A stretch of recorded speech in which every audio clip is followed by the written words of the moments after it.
Bonsoir mes chers amis. Nous arrivons aujourd'hui à une conclusion du premier livre de la Torah, le livre de Bereshit, mais la conclusion aussi puisque ce cours se déroule, comme vous le savez, à la fin d'un jeûne, le jeûne de Ditevet, sur lequel je pense qu'on a bien parlé, et si on est encore là, donc on espère juste, hein, puisqu'on ne sait pas ce qui s'est vraiment décidé là-haut dans le siège qui a eu lieu ce matin dans le ciel. Et peut-être que nous devrons nous réjouir et que ça a été décidé, Bezrat Hashem, que cette année, le Beth Hamikdash, le temple, sera reconstruit.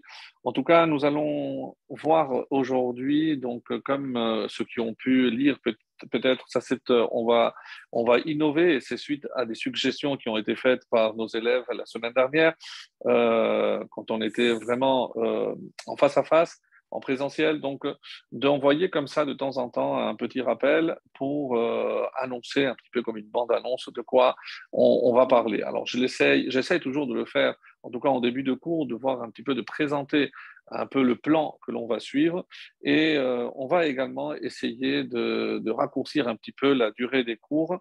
Alors cela va me coûter puisque je n'ai pas, je n'ai pas l'habitude, et comme vous le savez ou peut-être pas, mais je prépare énormément de Homer, de matière, pour faire presque le double de ce que je fais pour que vous ayez une petite idée.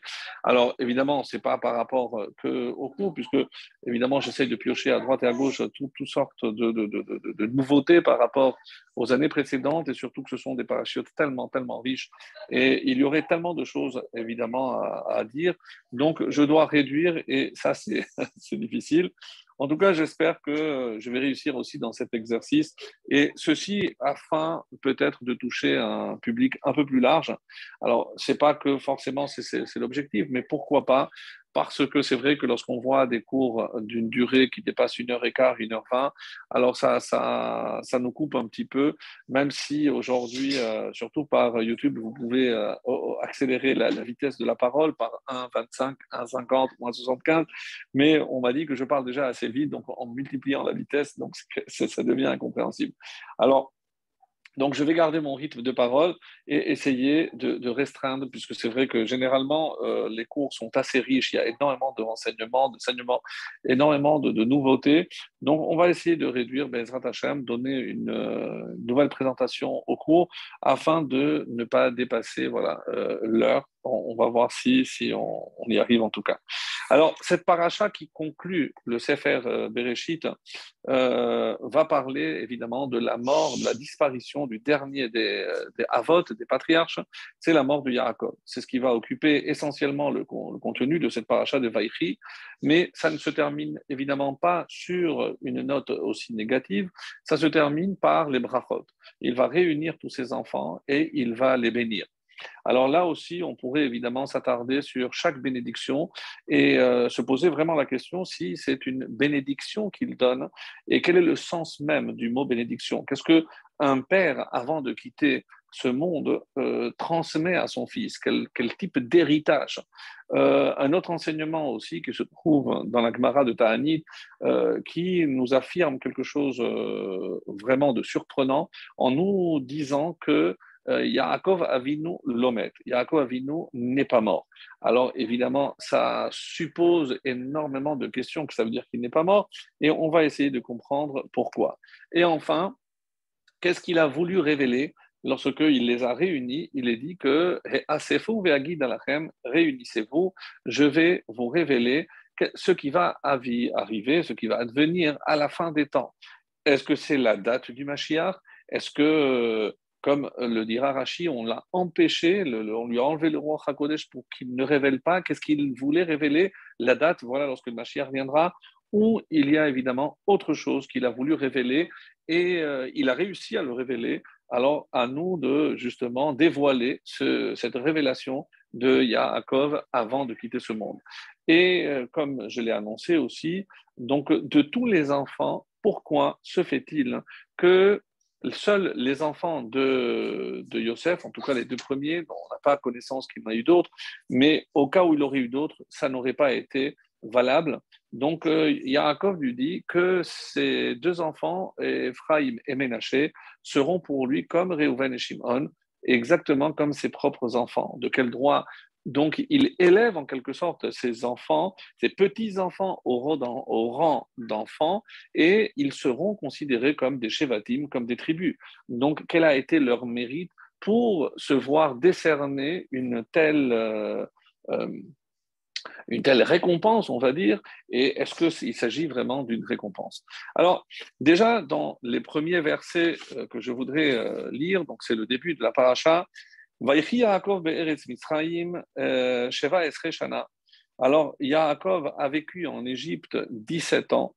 Vaïhi Yeme Yaakov Shenechayav, et voici quels furent donc les jours de vie, les années de vie de Yaakov, Sheva Shanim, 7 ans, 40 et 100, 147 ans. 147 ans. Donc, le Baal HaTurim ici va nous révéler, je dois gagner du temps, sinon vraiment j'aurais lu le Baal HaTurim, mais j'aurais lu d'ailleurs toutes les sources que je vais apporter, mais pour gagner du temps, je vais vous les révéler. Donc, le Baal HaTurim nous dit la valeur numérique du mot Vaïchi, donc c'est 34. 34, donc 6, 10, 8 et 10. 34, c'est 2 fois 17. Vaïchi, quelle a été la vraie vie de Yaakov Avinu? Eh bien, il a vécu les 17 premières années lorsque Yosef était avec lui. Donc après, il va disparaître toute cette période en Égypte et les dernières 17 années qui sont révélées ici, les années qu'il va vivre auprès de Yosef en Égypte, ces 17 dernières. Donc, il est venu à l'âge de 130 ans et il va vivre 17 ans en Égypte, ce qui lui fait donc l'âge au moment de son décès de 147 ans. Donc, si je prends les 17 premières années avec Yosef et les 17 dernières avec Yosef, ça nous fait un total de 34, Vaïchi, et donc la vraie vie de Yaakov, c'est auprès de son fils Yosef, et c'est ce qu'on peut appeler la vie de Yaakov. Alors, tout le monde, évidemment, n'est pas d'accord. Pourquoi? Parce que comment je peux prétendre qu'il a eu une vie paisible les 17 premières années alors qu'il voyait la haine, la jalousie des frères? Déjà, il y avait des problèmes avec Yosef. Donc, est-ce qu'on peut vraiment imaginer que ces 17 années correspondent véritablement à une vie paisible? Donc, c'est pour ça que d'autres avis disent non. La vraie vie, Sheva Esre Shana, les 17 dernières années, oui, il a vu les frères apaisés, les frères réunis, et ça, comme tout père, évidemment, ça lui a procuré une sérénité exceptionnelle, et c'est sur ce sentiment-là qu'il va quitter ce monde. Donc, certains vont apporter, le Balatourim, entre autres, que 17 années où Yaakov a nourri Yosef, et les dernières 17 années, c'est Yosef qui va nourrir son père, en quelque sorte. Donc, ces 17 années, c'est par rapport au Mida Keneged Mida. Donc, tu t'es occupé de moi, maintenant c'est à moi de m'occuper de toi. Donc, ça, c'est d'après le Harizal. Alors, on va voir, évidemment, qu'il y a d'autres questions par rapport notamment à cette notion de 130 ans. Quand on voit l'âge de Yaakov avant les 17 dernières années, 130 ans, chez nous, ça fait tilt. Pourquoi? Parce qu'on sait que Yaakov avait un lien très très étroit avec un autre personnage, et comme c'est révélé dans la Gemara de Baba Batra, à page 58, là-bas on nous dit que il y avait un rave qui, on avait déjà traité de cette partie de la Gemara, il y avait un rave qui était en train de faire un tziyun, donc il devait marquer, pour les questions de pureté, d'impureté par rapport au Kohanim, il marquait les endroits où étaient enterrés donc des personnes, et il savait, il avait comme une vision, donc il est rentré dans Me'at HaMarpela aussi à Hebron, pour voir la tombe de Abraham, de Yitzhak et de Yaakov, et il a voulu rentrer dans la tombe de Adam. Et là, certains disent que c'est un ange qui lui est apparu, d'autres disent que c'est une batte-colle qui est apparue. Je dis non, ça suffit que tu as vu déjà la beauté de Yaakov pour ne pas voir celle de Adam. Et là, justement, on nous dit des choufras de Yaakov, que choufras de Adam Arishon. Parce que la beauté de Yaakov, et elle correspondait à la beauté de Adam. Donc il y avait une correspondance. Et donc jusqu'où on va aller pousser cette correspondance? C'est que 130 ans, à quoi ça correspond? Rappelez-vous, lorsque Adam avait fauté, on dit qu'il s'est séparé de sa femme pendant 130 ans. Donc pendant 130 ans, il a fait Teshuvah, et c'est ces 130 ans que Yaakov, par la vie qu'il va mener, eh ben, il va aussi contribuer au tikkun, à la réparation de la faute de Adam Arishon, Et c'est pour ça que ces 130 ans correspondent, comme ça c'est rapporté, entre autres par le Harizal. Donc, que les 130 ans des Issourim, tout ce que Yaakov a subi, c'est pour justement réparer la faute de Adam Rishon. Et de là, en tout cas, on va en tirer un enseignement pour nous. On se rend compte que des fois dans la vie, il y a des personnes qui ont un lot, on va dire, moins envieux que d'autres. Donc vraiment, on n'envie pas la vie que certains mènent par rapport à des souffrances et autres auxquelles on ne comprend pas toujours, évidemment, la volonté divine. Pourquoi c'est sur cette personne que ça tombe et pas d'autres. Donc, il faut comprendre, d'après les enseignements ici du Harizal, que des fois, on vient aussi réparer des fautes qui sont antérieures à ce que nous sommes en train de vivre. Et comme on n'a pas cette vision, cette connexion avec ce qui précède, regardez combien de générations il y a entre Yaakov et Adam, et comment on retrouve donc ces 130 ans, donc pour montrer à quel point donc il y a évidemment une connexion. Et ça me rappelle un autre passage aussi, on dit que de Rabbi Shimon Bar Yochai, rappelez-vous, lorsqu'il est sorti de la grotte, donc il avait un peu de courbature. Et où est-ce qu'il est allé pour se soigner? Il est allé à Tibériade. Tibériade, ça, tout le monde sait que jusqu'à aujourd'hui, il y a des bains thermaux, donc avec de l'eau, etc. Et il est allé prendre ses bains et il en est sorti vraiment, donc on va dire retapé. Et il a dit comment je peux remercier. Remercier cette ville. Et il a dit, on lui a dit, est-ce que tu peux nous indiquer où il y a des tombes, puisque on ne sait pas véritablement, et donc on a un vrai problème. Et donc, Rabbi Shimon Bar Yochai, on peut imaginer que là où il passait, il sentait qu'il y avait quelqu'un d'enterré, donc il a fait un signe, et c'est comme ça qu'il a dévoilé les endroits où étaient enterrées des personnes. Et il y a un goy qui a voulu le surprendre. Et qu'est-ce qu'il a fait? Il a pris, dans un endroit où il était déjà passé, il a mis un cadavre, il a enterré un cadavre. Et il a dit, tu t'es trompé, regarde ici, il y en a un. Alors, Rabbi Shimon Bar Yochai, il dit, quand je suis passé, il n'était pas là. Et maintenant que celui qui est là, il va ressusciter, et que celui qui l'a mis là, il va prendre sa place. Donc, c'est comme ça que Rabbi Shimon Bar Yochai a réglé l'affaire. Donc, pour montrer à quel point, et donc, l'histoire, évidemment, c'est que celui-là a ressuscité, c'est l'autre qui est mort. Donc, pour vous montrer un petit peu donc, à quel point la force de Rabbi Shimon Bar Yochai, mais ça, on n'avait pas de doute. Alors, par ailleurs, on sait aussi qu'il y a un parallèle et que Yaakov, qui est appelé Israël, symbolise finalement l'histoire, pas simplement de Adam, mais l'histoire de tout le peuple juif. Comment on dit un texte dans les prophètes qui dit Lo shalvati, lo narti, lo shakati, vayavo rogez. Donc, c'est des expressions qui veulent dire je n'ai pas trouvé de sérénité, je n'ai pas trouvé de repos, je n'ai pas trouvé de tranquillité, et à la fin est survenu le malheur. Donc, on dit que ce verset se réfère à Yaakov Avinu. Pourquoi? L'Oshalvati, je n'ai pas trouvé de sérénité à cause de Esav. Je n'ai pas trouvé de tranquillité à cause de Lavan. Je n'ai pas trouvé de repos à cause de ce qui s'est arrivé avec Dina. Et Vayavo Rogez, et est survenu un malheur, c'est évidemment Yosef. Et les Rachamim nous disent que de la même façon que Yaakov a subi ces 4 malheurs, ses descendants, c'est-à-dire nous, on va subir les 4 exils. En effet, donc Shalvati, c'est Bavel, Shakati, c'est Madaï, donc après c'est Yavan, la Grèce et Édom. Alors pourquoi j'apporte ceci? Parce que on doit comprendre que ici, à la fin de la vie de Yaakov, on arrive à quelque chose qui, qui nous surprend. Pourquoi? Parce que nous, on dit que Yaakov Avinu, ces 17 années, écoutez bien cette explication, on dit que ces 17 années qu'il a vécues, c'est comme s'il avait déjà vécu au Gan Eden, c'est-à-dire les temps messianiques.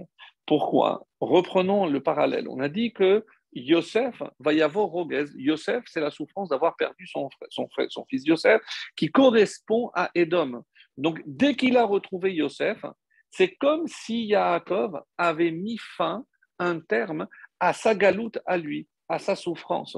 Donc, les 17 dernières années qu'il va vivre, on dit que c'est comme s'il avait vécu au Gan Eden. C'est les temps messianiques, hein, que Yaakov a vécu, c'est les 17 années qu'il a vécu auprès de son fils Yosef. Et ça, c'est exceptionnel, parce qu'on arrive ici à la fin du livre de Bereshit, comme on va le voir avec le Or Gedalia qui nous apporte quelque chose de très très beau. On dit que c'est la fin de la création. Le livre de Bereshit appelé Sefer Yetzira, c'est pas simplement la création du monde avec tous les éléments qui vont composer ce monde, mais il y a essentiellement la création du peuple juif à travers les patriarches qui chacun va apporter évidemment une pierre à ce qu'on va appeler plus tard les béné Israël. Donc, la fin de Bereshit, c'est la fin du Sefer Yetzira, c'est la fin de la création.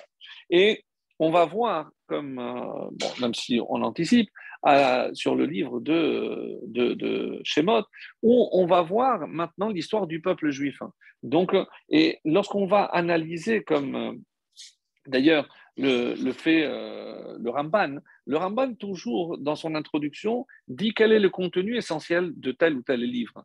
Et quand il arrive au livre de Shemot, il a dit, je ne comprends pas la structure. Pourquoi? Parce que je veux bien qu'on parle du peuple juif, donc comment il va être sauvé, comment il va être constitué, c'est-à-dire par rapport au don de la Torah. Mais qu'est-ce que la construction du Mishkan, où on va consacrer 5 parachiotes, vient faire dans le livre de Shemot, où ce serait situé beaucoup plus adapté, évidemment, la construction du Mishkan, du tabernacle, c'est évidemment dans le livre de Vaïkra, qui va nous parler de tout le culte dans le Mishkan. Donc on aurait pu réserver, alors pourquoi on a parlé de la création, de la construction du Mishkan dans le livre de Shemot. Et là, il a une réponse exceptionnelle, et c'est pour ça que j'en parle, c'est pas parce que j'anticipe sur le livre de Shemot, mais parce qu'il fallait créer les mêmes conditions que les Avot. C'est-à-dire que par la construction du Mishkan, c'est-à-dire lorsqu'on va faire résider la Shekhinah ici-bas sur terre, c'est qu'on a en quelque sorte, on a rénové, on a restitué notre vie comme elle l'était au temps des Havot. C'est dire que les Havot vivaient avec la Shekhinah et pour que tous ses descendants puissent aussi profiter de la Shekhinah, il fallait quelque chose d'exceptionnel et ça c'est le Mishkan. Donc tout prend, c'est comme ça qu'il va expliquer. Donc le Mishkan, et c'est pour ça qu'on dit d'ailleurs Ve'ele Shemot, parce qu'on dit que Ele, c'est pour quelque chose de nouveau. Ve'ele, c'est parce que c'est pour faire une relation, pour un lien avec ce qui précède. Qu'est-ce qui précède là avec Ele Shemot? Et on nous dit que c'est par rapport justement au peuple juif et aux enfants d'Israël qui récupèrent, qui reviennent donc comme il l'était à l'époque des Havot. Bereshit Gomer, Bemot Yosef. Et on va voir maintenant, et ça c'est la question qu'on va aborder maintenant, si tout ce que je dis jusqu'à présent correspond au livre de Bereshit et même de Shemot, mais il y a un point qui va évidemment nécessiter que l'on s'y attarde, puisque la fin de Bereshit ne termine pas avec la mort de Yaakov, simplement la fin du livre de Bereshit, en tout cas de la paracha de Vaïchi, donc de Bereshit, nous parle de la mort de Yosef. Et là, on ne comprend pas très bien pourquoi on nous parle de la mort de Yosef dans le livre de Bereshit, qui ne parle que de la mort des Havot. Yosef, faisant partie des enfants, aurait dû être cité au début de Shemot, comme quand on nous dit que Yosef est mort et tous ses frères. Alors, est-ce que c'est simplement parce qu'il est mort avant? Est-ce qu'il est mort à 110 ans? Donc, celui qui, des tribus, des 12 tribus, il est mort avant. En tout cas, c'est comme ça qu'il est rapporté, et c'est le dernier verset. Va Yamot Yosef. Yosef est mort. Ben Mea va Eser Shanim. Donc, à l'âge de 110 ans. Va Yachantuto, va Yisemba Aaron Ben Israïm. Donc, il a été embaumé et ils l'ont placé dans un cercueil Ben Israïm en Égypte. Donc, très intéressant le fait qu'on ait justement rappeler ici la mort de Yosef dans un contexte qui apparemment ne correspond pas au reste. Et c'est ce qui va évidemment nous interpeller et on va devoir expliquer de plus près cela. Alors, pour revenir maintenant à ce legs, cet héritage que Yaakov va laisser à ses enfants, donc de quoi s'agit-il? Donc, nous savons très bien qu'il ne s'agit certainement pas d'un héritage physique, c'est-à-dire matériel. le seul qui va hériter d'une ville, c'est Shechem, c'est Yosef. Mais on va voir que dans chaque propos qu'il va tenir à, à ses enfants, il n'est pas question, voilà, toi tu vas avoir telle partie de la terre d'Israël, pas du tout. Donc il va laisser comme héritage une bénédiction, une bracha. Il faudra maintenant définir qu'est-ce que c'est une bracha, puisque une bracha, est-ce que c'est l'abondance à chacun? Et il y a une phrase magnifique qui nous dit que il a béni chacun, kebir kato berach otam, selon sa bénédiction.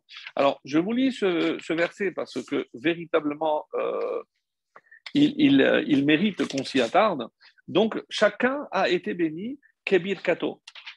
Kebir kato, et c'est-à-dire selon sa bénédiction. C'est le verset 29. Vaivarech otam, ish asher, kebir kato berach otam. Chacun selon sa bénédiction. Qu'est-ce que ça veut dire selon sa bénédiction? Alors, donc, ici, les Chachamim m'expliquent, au nom du Ramban toujours, hein, que chacun sa bénédiction, c'est-à-dire qu'il y avait une bénédiction qui était destinée à chacun. Yaakov a compris quelle était sa bénédiction et il a attiré ses bénédictions sur chaque enfant. Donc, il n'a pas innové, il a compris. Et ça, c'est aussi une bénédiction. C'est lorsque chacun a ce qui lui revient. Donc, il a compris ce qui revenait à chacun, Kebil Kato, et il l'a distribué à chacun sa part. Il restera la question des trois premiers, de Réhouven, Shimon et Lévi. Parce que dans les propos prononcés par Yaakov, on ne voit certainement pas une bénédiction. On va s'y attarder, mais je voulais revenir donc sur la question que nous avions posée concernant Yosef. Alors, en tout cas, c'est comme ça que les Chachamim nous disent que quand on doit venir, Yaakov, l'onoten Yerusha, il ne donne pas, on va dire, un héritage matériel, un legs. Et c'est comme ça que les Chachamim nous disent que les tzadikim, lo al mamon velo al neches, ella leir ato. Quel est le meilleur héritage que je peux laisser à mes enfants? Ce n'est pas simplement de laisser de l'argent, mais yirato, laisser la crainte de Dieu. C'est-à-dire que dans l'éducation qu'on va essayer évidemment de transmettre à nos enfants, c'est pas simplement avoir, mais surtout être. Qu'est-ce qu'on doit être et qu'est-ce qu'on ne doit pas être? Et c'est encore une fois, même si on se répète, mais c'est par l'exemple essentiellement qu'on pourra transmettre à nos enfants, je pense, le plus bel enseignement, c'est-à-dire qu'est-ce que Hachem attend que nous soyons. Donc, ce n'est pas éduquer son enfant à avoir des choses, mais à être quelqu'un. Et ça, même au niveau de la halakha, même si la halakha, c'est vrai, elle nous dit ce que je peux faire, ce que je ne peux pas faire, ce que je ne peux pas manger, je ne peux pas manger, etc. Mais c'est le moussa, c'est l'éthique. Et cette transmission de yira qui fait que nous ne pouvons pas réduire un juif à ce qu'il fait ou ce qu'il ne fait pas, mais surtout à ce qu'il doit être. Et ça, mes amis, je peux vous assurer que c'est beaucoup plus difficile, parce que ce n'est pas parce qu'il a acquis des connaissances en Torah qu'il va être un juif qui correspond à la définition que Dieu attend. Donc ça, c'est vraiment très difficile et c'est le défi, je pense, majeur de l'éducation aujourd'hui.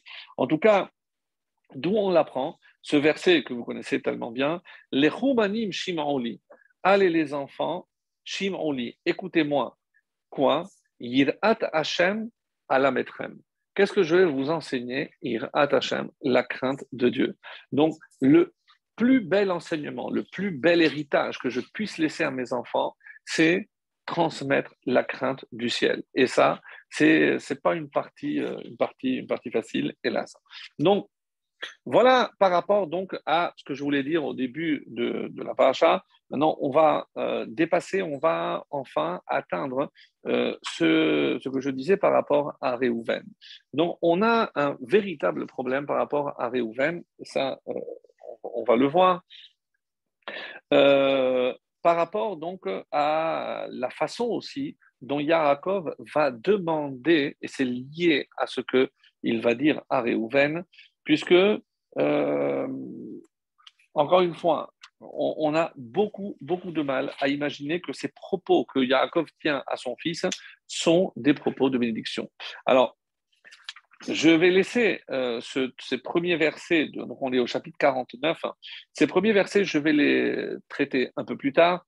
Vaïkra Yaakov el Banav, donc il a appelé ses enfants, Vayomer, et il leur a dit, Asefou, réunissez-vous, Ve'agid alachem et Hashel ikra etchem be'achetami. Je vais vous dire ce qui va arriver, ce qui, regroupez-vous, rassemblez-vous, je vous dirai ce qui va vous arriver à la fin des jours. Asefou, Hikabetsu, pardon, maintenant, Hikabetsu, réunissez-vous, regroupez-vous, Veshim'u Bene Yaakov, et écoutez, fils de Yaakov, Veshim'u El Israël Avichem, et écoutez, Israël, votre père. Donc, ce sont évidemment peut-être certainement des prophéties, puisque ce qui va arriver, qu'est-ce qui va arriver à la fin? Est-ce que, comme on va le lire avec Rachi, est-ce qu'il voulait révéler la quête, la fin des temps, et que là, on l'a empêché? En tout cas, le premier, c'est Réhouven qui passe, puisque c'est quand même l'aîné, et Dieu lui dit, et c'est très difficile, même au niveau de la traduction, vous allez voir, Réhouven Bechoriata, tu es mon aîné. Réhouven, tu es mon aîné. Kochi Vereshit Oni. Ma force est Réchit, les prémices de ma vigueur. Yeter Se'et. Alors, Yeter Se'et, c'est, on traduit généralement Yeter le plus, c'est le premier Se'et en dignité. De quoi il est question ici? Se'et, c'est Nesiat Kapaim. Tu devais être non seulement le Bechor, l'aîné, mais tu aurais dû être aussi le Kohen Gadol, puisque tu es le Bechor. Tu as perdu ça. Yeter Az est aussi le premier en force. Pourquoi? Qui est Az? C'est le roi. Tu aurais dû être le roi. Donc tu as perdu la Bechora, tu as perdu la Kehuna, la prêtrise, et tu as perdu la Malchut, la royauté. Et à cause de quoi? Pachaz Kamaim, parce que tu es impétueux comme Maïm, comme l'eau, des eaux. Al Tota, tu ne prendras aucun avantage. Tu ne seras pas le premier, comme on a dit. Qui, à cause de quoi? Qui alita mishkeve avicha. Car tu es monté mishkeve avicha sur le lit de ton père. Azrilalta yetsui. Alors tu as profané yetsui, ma couche, ala, ala, celui qui est monté. Donc là, on ne comprend pas très bien, mais on ne voit pas surtout de bénédiction. Il vient de perdre la Bechora, il vient de perdre la prêtrise, il vient de perdre la royauté. Donc, en quoi c'est une bracha? Comment je peux imaginer que ici je parle d'une bracha? Pour les deux suivants, encore, donc Shimon et Lévi, je vous lis directement la traduction pour gagner du temps. Shimon et Lévi sont frères. Leurs armes sont des outils volés. Que dans leur conspiration, mon âme n'entre pas, à leur assemblée ne te joins pas, ô mon honneur, car dans leur fureur, ils ont assassiné un peuple, donc on parle de Shechem, et dans leur caprice, ils ont coupé les jarrets d'un taureau. Maudite soit leur fureur, car elle est violente, et leur courroux, car il est dur. Je les séparerai dans Yaakov, et je les disperserai en Israël. Alors, je veux bien que ce soit une bénédiction ou une prophétie, mais certainement pas comme on va voir des brachot. Alors, un commentaire très beau nous dit, moi, je ne peux pas te pardonner pour la faute. Alors, de quoi il s'agit? Rappelez-vous, c'est dans la paracha de Vayishlach, lorsque Réhouven, après avoir vu la mort de Rachel, donc qu'est-ce qu'il a fait Yaakov? Yaakov prend sa couche et va chez Bilha, la servante de Rachel. Et là, Réhouven, il voit ça, il est outré. Donc, qu'il choisisse Rachel comme sa femme, je veux bien.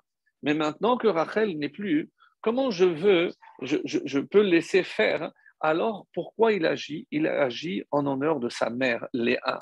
Donc, comment Léa va prendre le fait que maintenant que Rachel n'est plus, mon père, Yaakov, préfère aller dans la couche de la servante de Rachel plutôt que celle de ma mère. Donc, il a évidemment agi en honneur de sa mère. Et en aucun cas, comme le rapportera la Gemara, on peut considérer, c'est dans Shabbat 55, on nous dit que celui qui dit que Réhouven est la fautée est la Toé. Évidemment qu'il se trompe. Alors pourquoi il y a marqué Vaishkav? On dit qu'il a couché avec Bilha. Alors, ça c'est le texte. Nous, on ne peut pas juger Réhouven On peut juste essayer de comprendre. Et la preuve, c'est que juste après, rappelez-vous que s'il y a marqué, et les 12 enfants de Yaakov, et les enfants de Yaakov étaient au nombre de 12. C'est-à-dire que Réhouven n'a pas été exclu. C'est pas comme s'il avait fauté et qu'on avait mis hors jeu, donc il ne fait plus partie des descendants de Yaakov. Non, c'était un tzaddik, puisque tous les enfants de Yaakov étaient un tzaddik. Donc la faute, je ne comprends pas très bien la nature et ce n'est pas à moi d'essayer de comprendre. Mais ici, est-ce que Yaakov peut pardonner cette faute?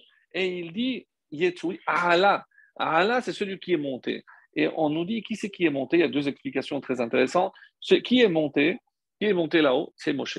Donc, si Moshe Rabbeinu te pardonne, et on verra à la fin de la Torah, dans Vezot Abracha, on va voir qu'à travers la bracha que Moshe va donner à Réhouven, il va être pardonné. Donc, moi, je ne peux pas te pardonner, mais celui qui est monté te pardonnera. Et donc, c'est une allusion à Moshe Rabbeinu. Sinon, Asrilal Tayetsui, Allah, celui qui est monté. Qu'est-ce que Réhouven voulait faire comprendre? Enfin, plutôt, Yaakov voulait faire comprendre à Réhouven. Est-ce que tu crois que moi, je décidais où j'allais? Moi, je voyais la lumière, je voyais la Shekhinah.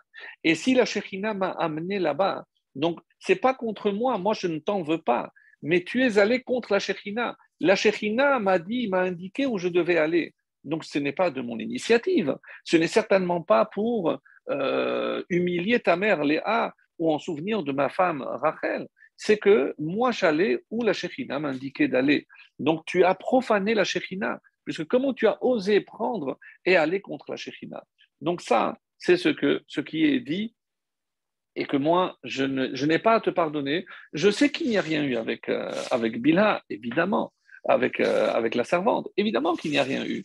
Mais rentrer et changer la couche d'endroit, ça, tu n'aurais jamais dû toucher et tu aurais dû, avant tout, puisque pour sauver l'honneur de ta mère, mais tu as humilié ton père, tu vas lui dire où il doit aller.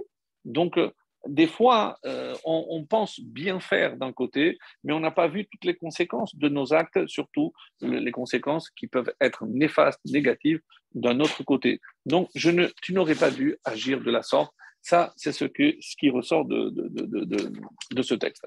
Alors, pour revenir donc à l'explication puisque je voulais absolument que l'on comprenne comment on arrive là, qu'est-ce qui s'est passé, pourquoi Réhouven a mal agi, et surtout par rapport au kavod, au respect qu'il voulait témoigner vis-à-vis de sa mère.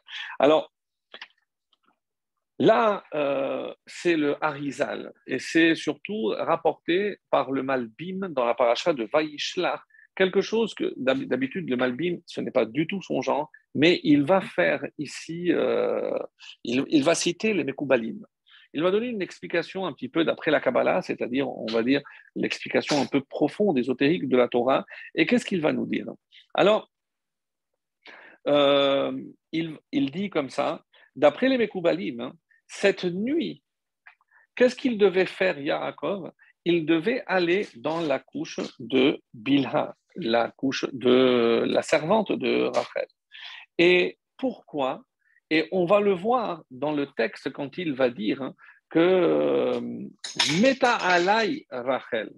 Donc, quand il lui dit tu vas m'enterrer, et ne te pose pas la question pourquoi j'ai pas enterré ta mère, quand il va dire à Yosef que j'ai enterré ta mère sur la route et ne m'en veux pas. Pourquoi Meta alay, elle est morte sur moi. Meta, pourquoi je veux dire alay? Pourquoi? Que veut dire cette expression? Alors, on va trouver les réponses à tout cela, mais en tout cas, ici, le Mekoubalim nous révèle quelque chose, que cette nuit où il devait se réunir avec Bilha, il y a deux âmes qui devaient descendre.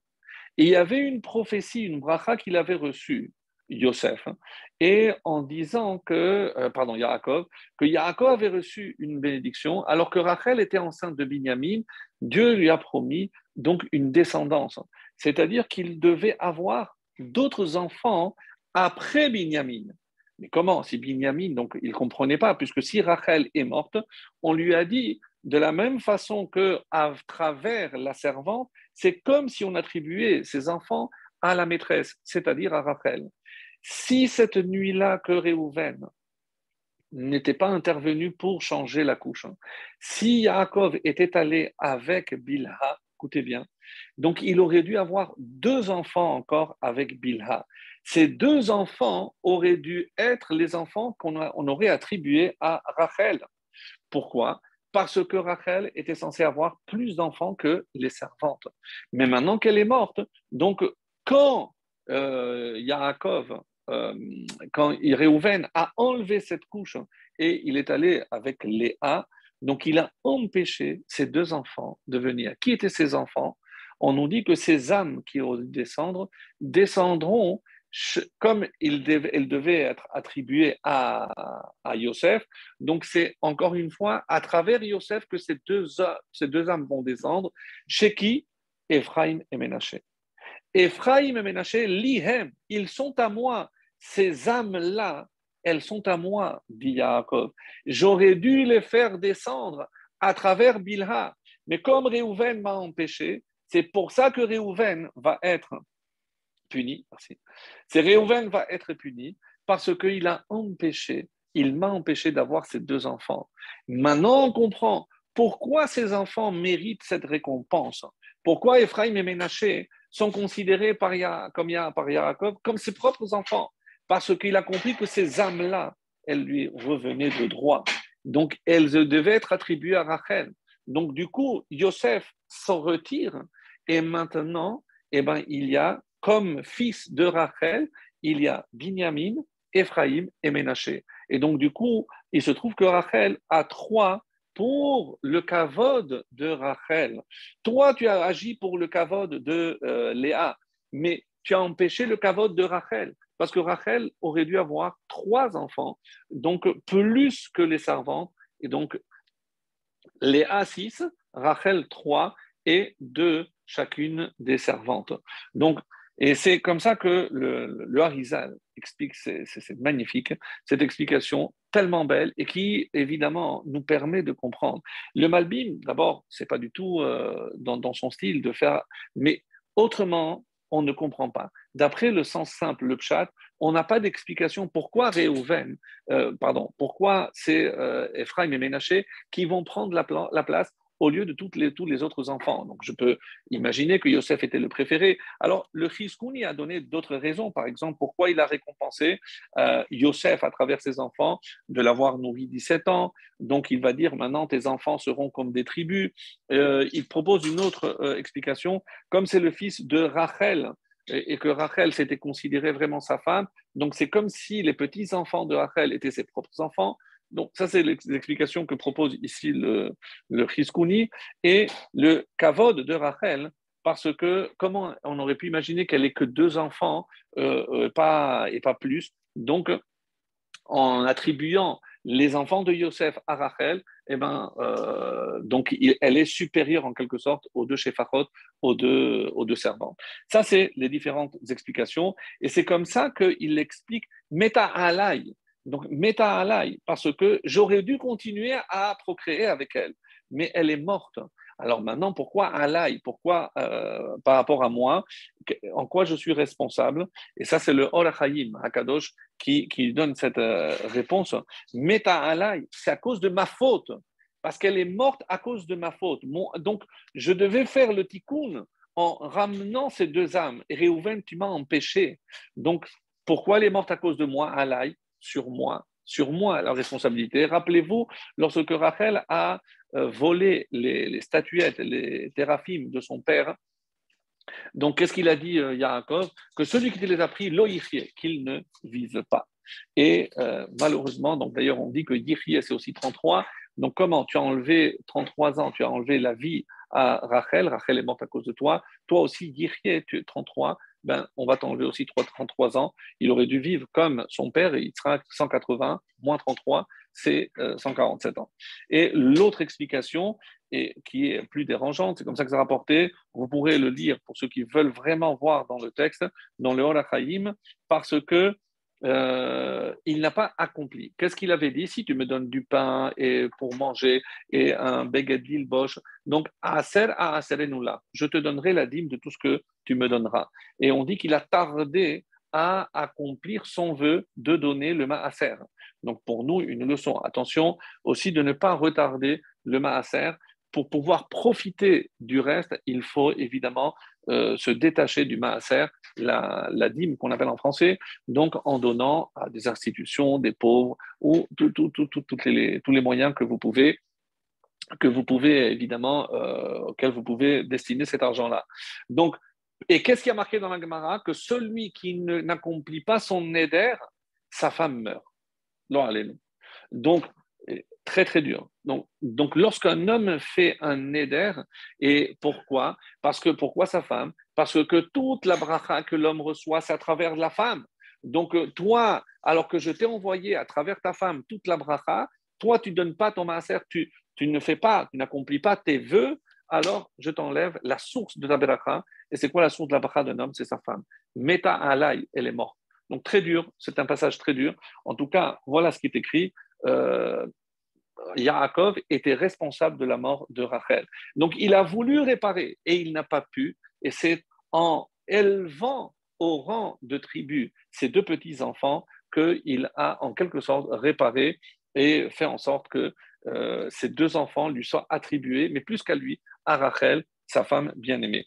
Donc voilà pour ce que je voulais dire à ce propos, donc sur Réhouven. Donc Rachi, pour dire, je sais que tu m'en veux de ne pas avoir enterré ta mère avec les autres. Et au moment où, d'après les calculs que l'on peut faire, quel âge avait Yosef au moment de la mort de sa mère? Il avait 8 ans. 6 ans qu'il a travaillé à la fin, plus 2 ans après le temps d'être arrivé. D'après les calculs que nous faisons, donc Yosef avait 8 ans. Donc à 8 ans, il a perdu sa maman et évidemment, il devait faire le Kaddish, il devait aller se rendre sur la Kevura et il n'a jamais posé la question à son père, papa, pourquoi maman n'est pas avec Hebron, avec papy, avec mamie, pourquoi on l'a enterré? Il n'a jamais parlé. Yosef n'a jamais parlé. Et jusqu'à la fin, c'est Yaakov qui va lui dire, je sais que tu te poses la question, sache que c'est Hachem qui m'a ordonné de le faire, c'est comme ça. Moi aussi, j'avais beaucoup de respect pour ta mère, donc sache que si Hachem l'a demandé, donc j'ai fait ce que Hachem m'avait demandé.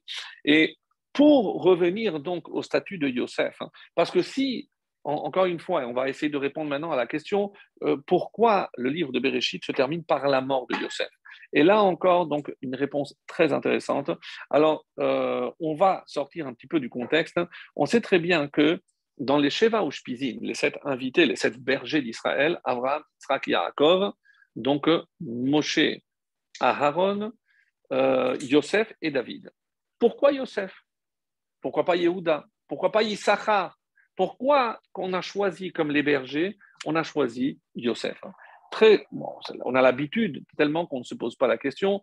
On sait très bien que ça correspond au Séphirot et au niveau de la séphira de Yesod, donc normalement, chronologiquement, on aurait dû Abraham, Isaac, Yaakov, Yosef, mais Moshe Aaron par rapport au séphirot, mais ça, on ne rentre pas dans l'explication profonde, mais on sait que Yosef fait partie, on va dire, des bergers d'Israël, des Sheva Ushpizin. Alors pourquoi? Et on va voir plus que cela, que Yosef a un statut vraiment particulier. La preuve, c'est que comme vous le savez, on compare les quatre espèces aux 4 avot. Bon, il y a plusieurs parallèles, mais le parallèle dont il est question ici, donc on dit que Abraham, c'est le Etrog, Yitzhak, c'est le Lulav, Yaakov, c'est le Hadass, et Yosef, c'est la Harava. C'est un midrash qui donne cette explication. Et pourquoi Yosef, c'est la Harava?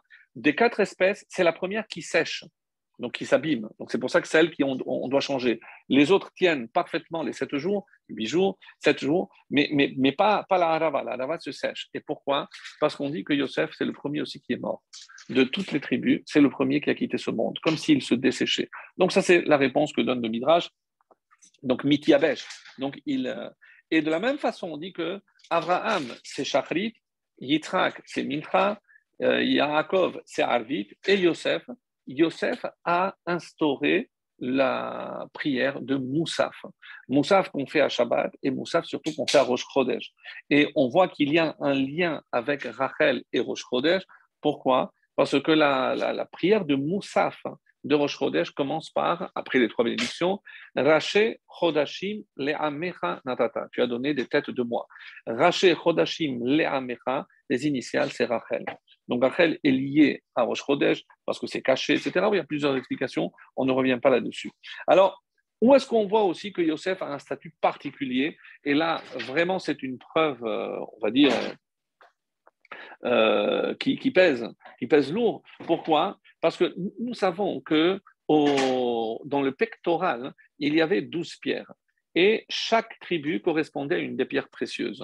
Alors, je ne connais pas tous les noms en français, donc vous pouvez lire les traductions, mais vous savez que dans chaque pierre, il y avait le nom de la tribu et il y avait un complément. Pourquoi? Parce qu'il fallait qu'il y ait 6 lettres dans chaque case. Donc, si par exemple, il y a Ré ou Ven, il y a 5, donc il fallait compléter à 6 lettres. Quelle lettre on prenait? Le premier Aleph de Abraham. Donc, il fallait plein des lettres pour compléter les 12 tribus. Qu'est-ce qu'on a pris comme lettres? Abraham, Yitzhak, Yaakov, ça ne suffisait pas. Et on a rajouté aussi Shifté, Yeshurun. Pour remplir. La seule case qui était remplie, donc pour montrer à quel point elle était parfait, c'est Binyamin. Binyamin, il y a 6 lettres. Donc à Binyamin, on n'a pas rajouté. Donc je donne l'exemple. Donc à Réhouven, le Aleph de Abraham. Shimon, il faut rajouter encore une lettre, le Bet de Abraham. Et Lévi, Raham, puisqu'il fallait compléter jusqu'à arriver à 6. Et c'est comme ça qu'il y avait marqué. Donc ça, et la pierre précieuse de Yosef, on l'a retrouvée sur les épaulettes.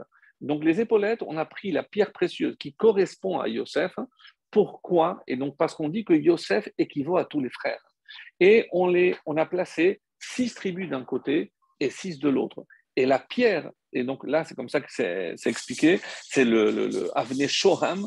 Le Shoham, donc on dit que ça correspondait à la pierre de Yosef. Pour montrer que Yosef n'est pas considéré tellement comme un fils, mais comme un père. C'est-à-dire, si je dis que les tribus ou les enfants de Yosef étaient comme les tribus, je suis en train de dire quoi?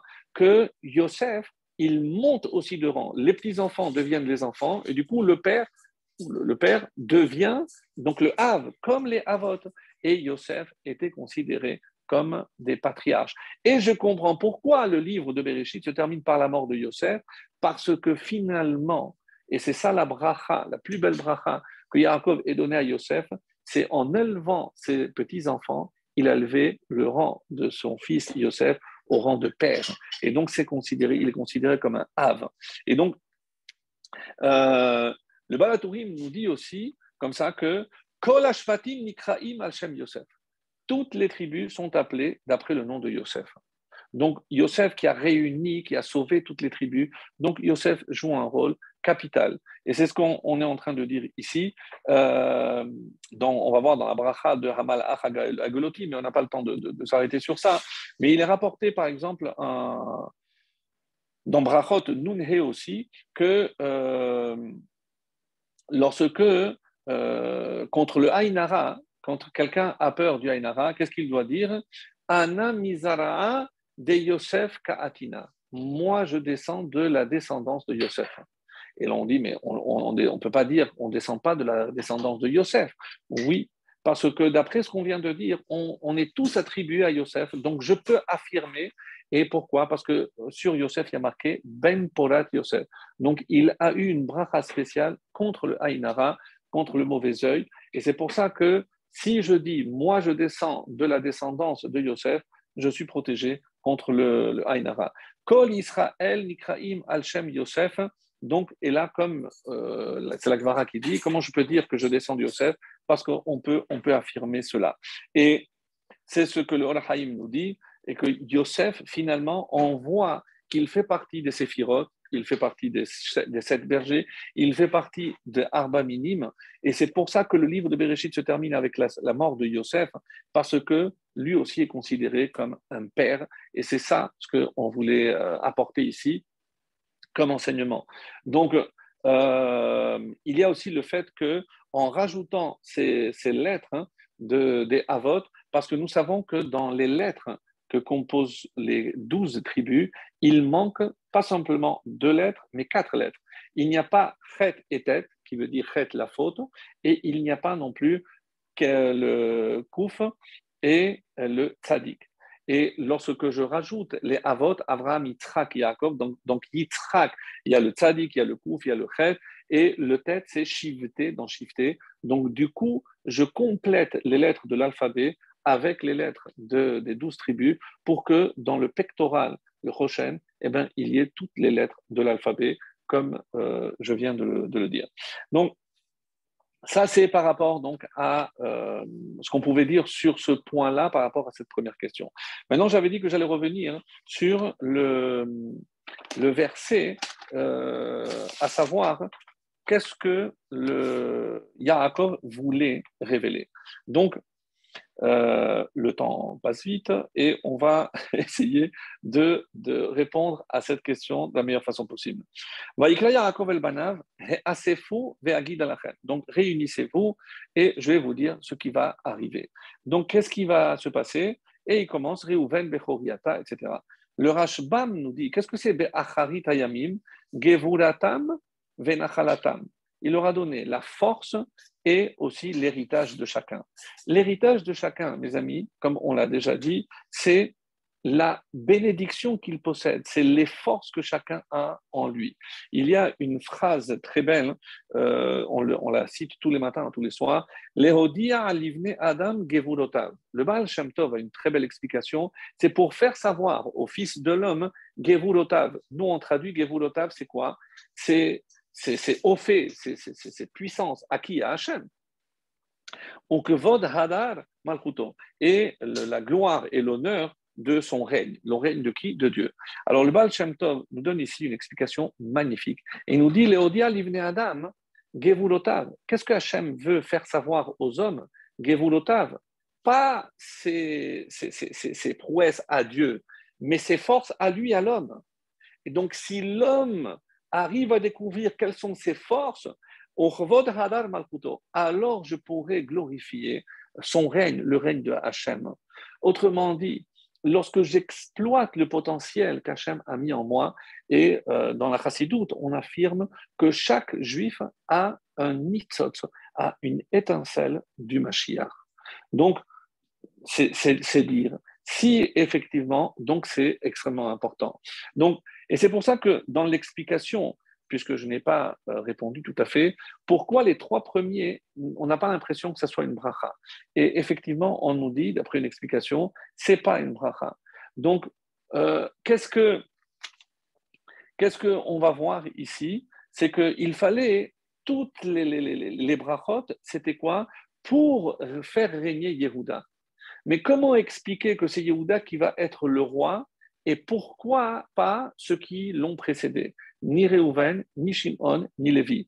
Donc, dans les propos de Yaakov, il y a une justification de pourquoi Réhouven a été exclu, pourquoi Shimon et pourquoi Lévi, les 3 ne pouvaient pas être rois. Et donc, on va voir que Yehuda, lui, va être nommé roi, et après Yehuda, donc les suivants, ils vont oui recevoir une vraie bénédiction par rapport au potentiel de chacun.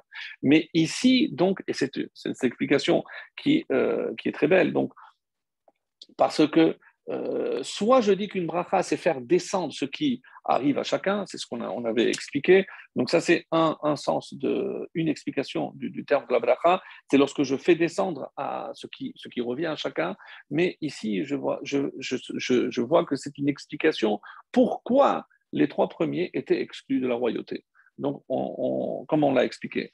Donc, par ailleurs, donc, on va voir que lorsque le Baal Shem Tov nous dit, et c'est comme ça que ça a été, Berosh Hashanah, Asiti Hashba'at Aliyat Aneshama, Veraiti Dvarim Niflaim. Donc on dit il est monté, il a fait monter son âme là-haut et il a vu des choses extraordinaires. Shelo Raiti Miyom Andi Aldati, des choses que je n'avais jamais pu imaginer. Donc je suis monté Madrega à Madrega jusqu'à je suis rentré les Hechal Mashiach, là où il y avait le Mashiach. Shesham lomet Torah im kol Tanaïm tzadikim. Qu'est-ce qu'il faisait le Mashiach? Il étudiait la Torah avec tous les tzadikim, Tanaïm. Imaginez cette vision du Baal Shem Tov. Raïti simcha gedola meod, avec une joie, une étude, quelque chose d'exceptionnel. Vaïti sover chez asimcha zo al petilatim me'olam hazeh chas v'shalom. Alors, je me suis dit, peut-être que moi, j'allais mourir, dit ici le Baal Shem Tov, et c'est pour ça qu'ils se sont réjouis que mon âme va les rejoindre. Aval odiouli, non, non, non, non, non. C'est pas encore arrivé, tu ne vas pas encore décéder. Et là, sache que toute la jouissance et la simcha qu'on a, c'est par rapport à tout ce que tu enseignes en bas. Baal Shem Tov, fondateur de la Chassidoute. Et quand j'ai vu et j'ai compris que j'étais devant le Mashiach, et Matai Atemar, quand est-ce que monsieur va venir? Je lui ai demandé quand est-ce qu'il va descendre.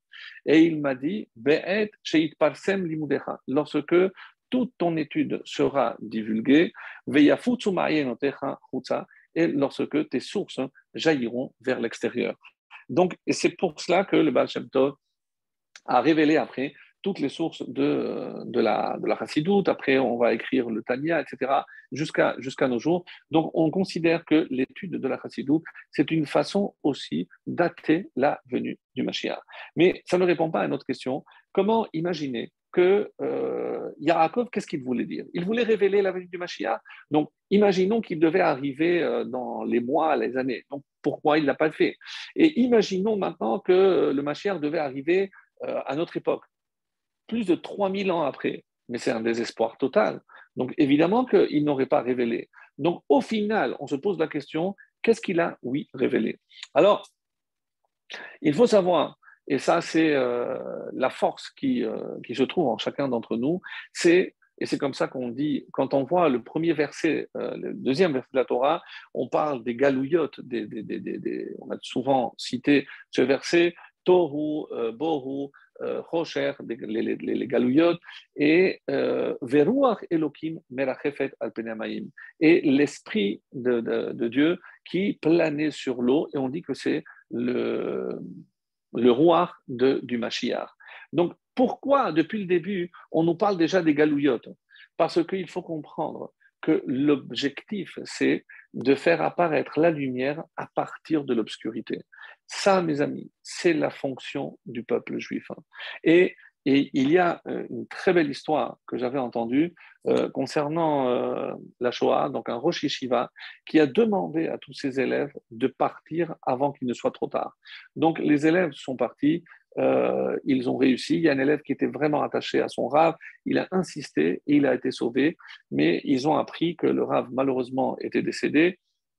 Et après, lorsqu'ils ont essayé de se renseigner, ils ont compris qu'il y avait une des filles, la fille de ce Rav, qui avait survécu, et elle avait tout rejeté, elle a épousé un goy, elle avait eu un enfant. Donc cet élève qui était tellement attaché à ce Rav a compris, donc le Rav était décédé, il est allé, il a trouvé l'adresse, il a commencé à appeler, elle ne répondait pas, et il s'est présenté devant cette fille, et il n'a pas lâché, il a toqué, lorsqu'il a vu, c'est toi qui m'as appelé, il a fermé la porte au nez, il a commencé, il a insisté, il a tapé, il n'a pas lâché. Il n'a pas lâché, il a dit, écoute, est-ce que ça fait déjà un bon moment que je suis là, il fait très chaud, tu peux m'apporter un verre d'eau? Bon, c'est la fille du Rav, donc apporte un verre d'eau. Vraiment, je suis très fatigué. Est-ce que tu me laisses, s'il te plaît, tu peux m'apporter une chaise que je puisse m'asseoir? Il dit, bon, écoute, à une condition, je te laisse rentrer, mais tu ne me parles pas. Donc, d'accord, il boit, et une fois qu'il a fait une bracha avec beaucoup de kavana, il a dit, est-ce que tu peux me raconter comment ton père est mort? Il a dit, voilà, j'étais dans la maison, mon père était avec les téphilines, ils sont rentrés, ils l'ont emporté et je ne l'ai jamais plus revu. Alors, il dit, bon, je t'avais promis que je n'allais pas te parler ni de teshuva ni rien du tout, je te laisse, merci pour ce verre d'eau, et baslacha. Et au moment où il s'apprête à sortir, il se retourne, il dit, sache que c'est toi qui as la clé. C'est toi qui as la clé. Bon, elle dit, mais quelle clé? Un coffre, quelque chose? Il part et elle dit, mais quelle clé? Quelle clé? Et elle court derrière, mais je ne comprends pas, c'est quoi la clé? Qu'est-ce que tu as voulu me dire? Et il lui dit, Hitler, il marche mauvais. Il a voulu faire disparaître nos enfants, ou qu'ils ne soient pas juifs. Vraiment, c'était son but, les faire disparaître, ou qu'ils ne soient pas juifs. Ton père a lutté pour que toute sa descendance continue à être ce que lui a été, ce que ses ancêtres ont été. Donc maintenant, c'est toi qui as la clé. Voilà, tu as un garçon, tu as un enfant, c'est toi qui as la clé. Est-ce que ton enfant va suivre la volonté de Hitler, Immarchemo, ou celle de ton père? Et elle commence à pleurer. Et elle commence à pleurer. Je dis, écoute, pour moi, c'est peut-être trop tard. Est-ce que tu peux prendre mon fils et le prendre avec toi? Et ils sont allés en voiture ensemble chercher l'enfant qui était dans une école goy, catholique, la totale, et ils l'ont pris. Et il a une condition, c'est que tu viennes avec moi en Israël pendant quelques mois pour que tu suives ton enfant. On ne peut pas le détacher comme ça de sa mère. Et pour qu'on sache qu'il n'a pas été kidnappé quand même. Donc, et elle a accepté. Ils ont pris les affaires, ils sont allés en Israël. Et la fin, la belle fin de cette histoire, c'est que cet enfant aujourd'hui, c'est un rave connu ici en Israël. Donc, pour vous dire, donc, jusqu'où cette étincelle peut être évidemment ravivée. Donc, il a fallu atteindre le sommet, l'obscurité, et de cette obscurité a jailli cette lumière. Donc, qu'est-ce que Yaakov a voulu révéler aux enfants? Et les Chachamim, en tout cas dans la Chassidoute, c'est comme ça qu'on dit, c'est la carotte et le bâton, c'est-à-dire la récompense et la menace. Qu'est-ce que je dois comprendre par là? Nous savons très bien, comme c'est rapporté dans la Gemara, dans Sanhedrin, Ani Hashem Beita Achishena, en son temps, et je vais hâter. Alors, je ne comprends pas. Est-ce que le Mashiach viendra en son temps ou je vais hâter? Beata ou Achishena, Im Zachu, si on a le mérite, alors il viendra plus tôt. Et si on n'a pas le mérite, il arrivera à la fin. Il y a un terme. Le Mashiach, Dieu a fixé une limite. Cette limite, c'est l'an 6000. Donc, si on ne fait rien, qu'est-ce que Yaakov leur a fait comprendre? Ça dépend de vous. Et quand il va donner dans chaque bénédiction qu'il a donnée, eh ben, il leur a dit, si vous exploitez Kebil Chato, donc la bracha que chacun a, son potentiel qu'il a, Léodia livne Adam Gevulotav, c'est ses forces, ses cocottes. Donc je ne peux pas attendre paisiblement que les choses arrivent. Si je joue mon rôle, si je vais chercher d'abord mon étincelle, ma lumière, mais quelle lumière? On dit que c'est le nitzot du Mashiach, c'est-à-dire en révélant ma lumière, je révèle une partie du Mashiach. Vous comprenez comment c'est important, mes amis, de ne pas se dire, eh ben voilà. Et quand on n'a pas appris les leçons, on a compris que le 10 Tevet, la décision devait être prendre si le temple allait être reconstruit. Dire que le temple va être reconstruit, évidemment, c'est dire que le Mashiach va venir. Mais encore une fois, c'est de qui ça va dépendre? Ça va dépendre que de nous. Et comme on dit que Yaakov, il a voulu d'une part leur faire peur, parce que si vous restez passif, eh ben, le Mashiach viendra à la fin. Donc, vous n'aurez joué aucun rôle. Et les Oded, au contraire aussi, les encourager à être soi-même. Puisque en quelque sorte, c'est ce qu'il a voulu. Et c'est comme ça que je termine avec cet enseignement extraordinaire du rabbi qui dit Yaakov itkaven le'amlis vanav liot beprinat zachor. Ce que Yaakov a voulu pousser ses enfants à être dans le guéder, dans le mérite, zachou. Donc, s'ils méritent, qui azit ammetsu veyosifu bemadregatam aruchani, parce que comme ça, ils vont comprendre, ils vont augmenter leur niveau spirituel. Et ve'osafat agdim et biat hamashiach. Et c'est ça, lorsque chacun fait un effort pour s'élever spirituellement, c'est comme ça que le Mashiach se révélera, parce que c'est comme ça que je révèle ma lumière cette lumière qui est en moi. Et comment Yaakov le savait? Parce que n'oubliez pas que parmi les questions qu'on nous demandera là-haut, est-ce qu'on a fait du commerce avec honnêteté?